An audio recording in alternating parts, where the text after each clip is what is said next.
Kita perlu sadari bahwa karya Yesus adalah karya penyembuhan. Ketika Yesus mewartakan Injil, pewartaan Injil itu disertai kuasa Roh Kudus, disertai tanda-tanda, disertai mujizat, disertai penyembuhan, disertai pengusiran setan. Ya, bagaimana Injil banyak berbicara? Lukas bab 7 ayat 22. Mari kita baca bersama.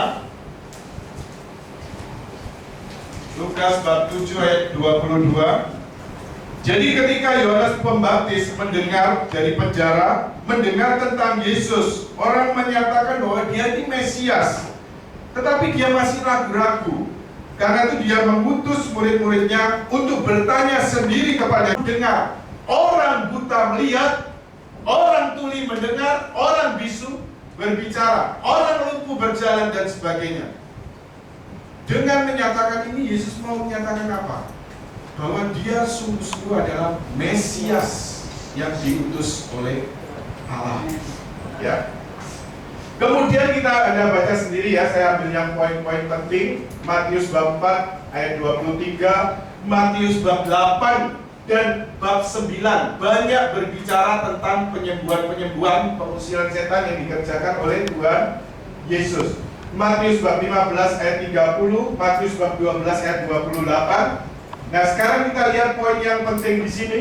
Lukas bab 4 ayat 14 sampai 15. Lukas bab 4 ayat 14 sampai 15. Mari kita baca bersama Lukas bab 4 ayat 14 sampai 15. Yesus kembali ke Galilea. Dalam kuasa Roh kembalilah Yesus ke Galilea, dan tersiarlah kabar tentang dia di seluruh daerah itu. Sementara itu ia mengajar di rumah-rumah ibadat di situ, dan semua orang memuji dia. Ayat 18 sampai 19 kita baca bersama.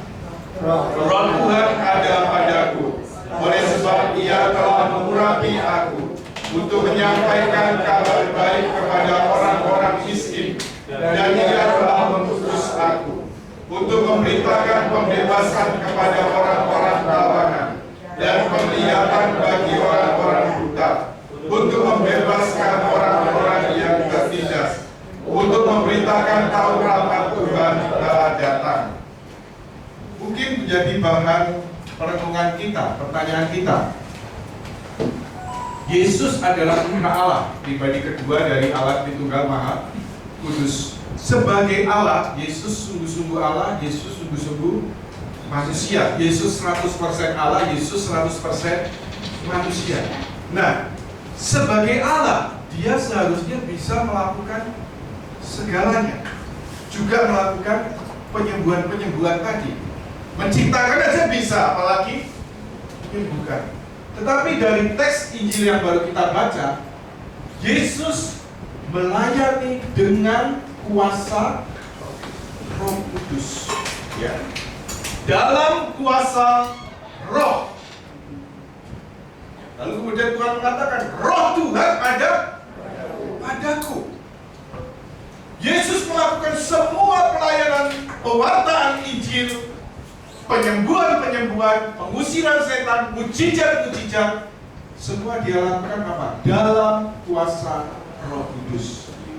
Mengapa? Ini punya konsekuensi penting bagi kita. Kalau Yesus melayani dalam kuasa Roh Kudus, kalau Yesus menyembuhkan orang dalam kuasa Roh Kudus, saya tanya, apa Anda sudah terima Roh Kudus? Anda sudah terima Roh Kudus? Ya. Amin? Amin.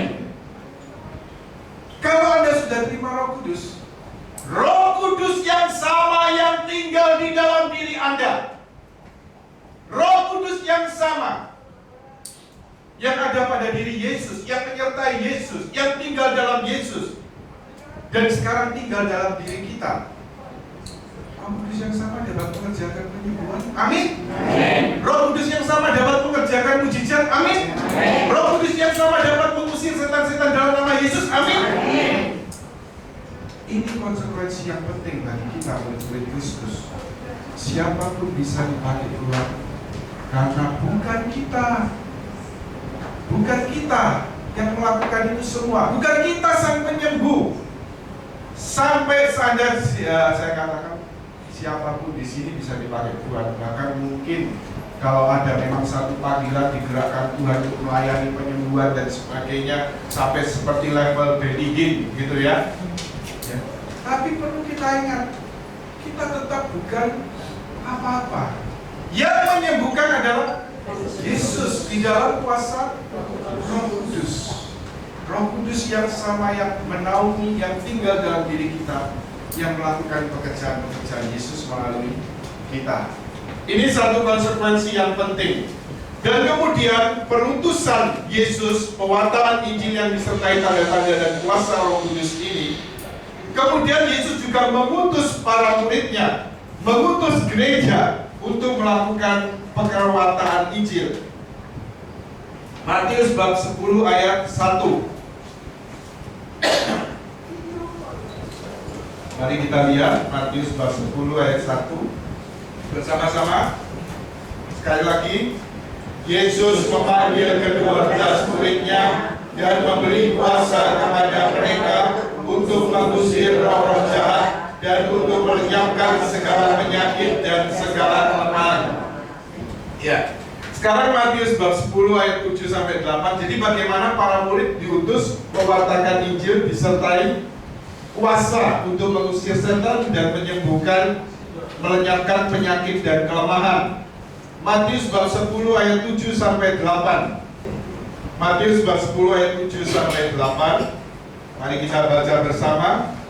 Pergilah dan beritakanlah, kerajaan surga sudah dekat.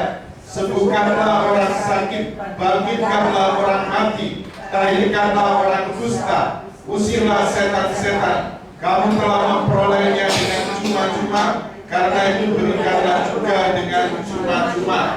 Tadi ada yang jawab, kenapa saya berdoakan? Karena ini perintah Tuhan. Ya, ternyata Tuhan juga memerintahkan untuk melakukan ini. Yohanes 14 ayat 12. Baik, bersama-sama. Aku berkata kepadamu, sesungguhnya barang siapa percaya kepadaku, ia akan melakukan juga pekerjaan-pekerjaan yang aku lakukan, bahkan pekerjaan-pekerjaan yang lebih besar daripada itu, sebab aku pergi kepada Bapa. Aku berkata kepadamu, sesungguhnya barang siapa percaya kepadaku, dia akan melakukan pekerjaan-pekerjaanku, bahkan yang lebih besar dari itu. Ya, dan kita lihat juga bagaimana dalam pengalaman para rasul, misalnya yang dalam hidup Yesus tidak pernah terjadi ya, tetapi kemudian para rasul, kita lihat Petrus, ya, dalam kisah para rasul, bagaimana rupanya kalau orang sakit, ternyata apa? Banyak orang, begitu Petrus mau lewat, minta didoakan, minta dijamah, tidak mungkin. Lalu orang apa? Sudah taruh di pinggir-pinggir jalan supaya apa? Tersentuh. Orang tersebut tersentuh bayaran Petrus dan orang itu kemudian apa? Sembuh. Nah, lalu rupanya ya Paulus ini dalam kisah para rasul ya, dan nanti cari sendiri teksnya. Sering kehilangan sapu tangan. Ya karena apa? Rupanya sapu tangan Paulus ini, orang kemudian artinya apa? Percaya pada Yesus, dia tempelkan ke orang sakit, orang itu menjadi sembuh. Ya. Jadi ini yang terjadi dari pengalaman para rasul dalam kisah para rasul. Lalu ini satu gambaran, di sini kita lihat Petrus dan Yohanes di bait Allah. Ada orang yang lumpuh bertahun-tahun di sana. Lalu kemudian ya sambil mengemis. Tapi kemudian Petrus Yohanes jawab, emas dan perak tidak ada padaku, tetapi dalam nama Yesus orang Nazaret itu, bangun, berdiri dan berjalannya. Lalu orang ini kemudian mengangkat tiang ini, ya. Kemudian langsung bangkit berdiri jalan dalam nama Yesus. Markus bab 16 ayat 17 sampai 19. Tadi sudah kita baca. Tanda-tanda ini akan menyertai orang percaya. Kemudian Filipus di Samaria, kita lihat dalam kisah bab 8. Bagaimana dipakai Tuhan mewartakan Injil disertai penyembuhan-penyembuhan, pengusiran setan dan mujizat.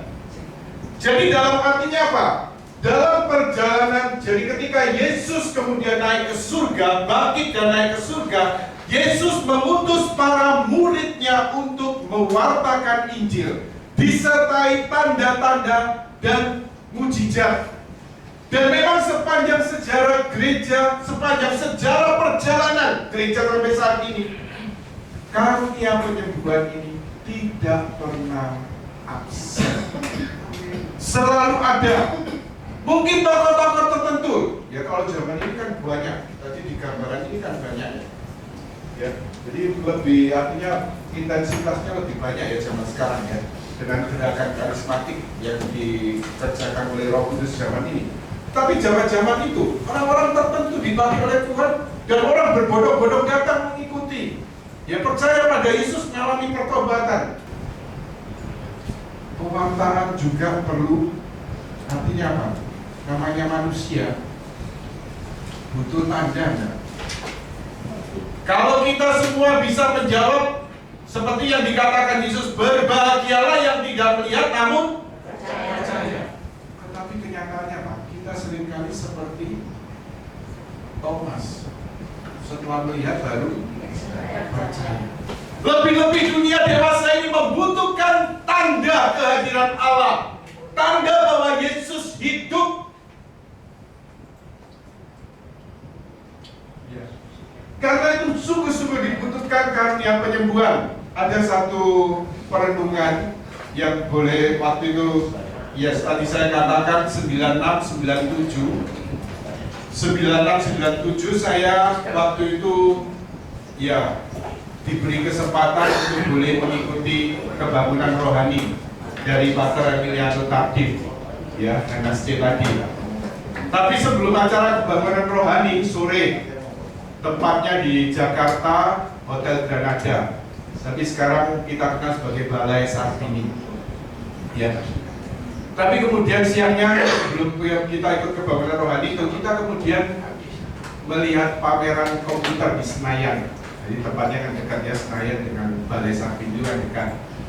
Nah, tapi kemudian ada satu, ketika lihat keliling pameran komputer itu ada satu hal yang menarik pandangan saya, yaitu sebuah video klip ditayangkan oleh video LCD proyektor. Bayangkan 96-97 ini bukan barang umum, ini barang yang langka. Menarik video klipnya. Saya lihat di situ apa? Satu stadion bola penuh.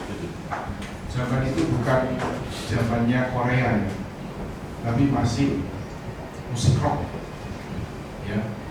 Lalu kemudian seorang rocker menyanyi, ditonton satu stadion bola. Lalu ada yang dari perhatian apa? Rocker ini pakai kaos gambar sosok bermahkota duri. Yang digambarkan memang wajah Yesus yang kita kenal ya, wajah Yesus versi Eropa. Sedang berteriak, lalu bawahnya ditulis apa? I kill you. Langsung dalam hati saya katakan, waduh, ini hujan banget kalian orang satu stadion begini ya. Sekarang kan pakai istilah penistaan gitu ya. Tapi itu apa? Satu hujatan ya. Jadi Yesus berteriak, tulisan di bawahnya I kill you begitu. Lalu sorenya itu ya sudah, sambil lalu saya lihat begitu, saya hanya batin dalam hati ini hujatan. Sorenya saya lihat Hotel Granada, sekarang Balai Sartini, semacam stadion mini juga, stadion mini. Tapi di situ penuh orang. Dan kemudian apa?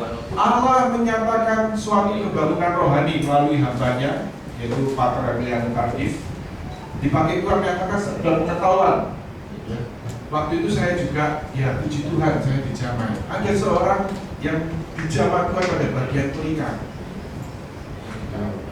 Sedikit budi, sedikit begitu ya, kurang pendengaran. Nah tapi kemudian artinya apa? Nanti saya takut. Karena apa? Begitu sadar pengetahuan tersebut suruh maju bersaksi di depan. Dalam hal besar itu saya takut.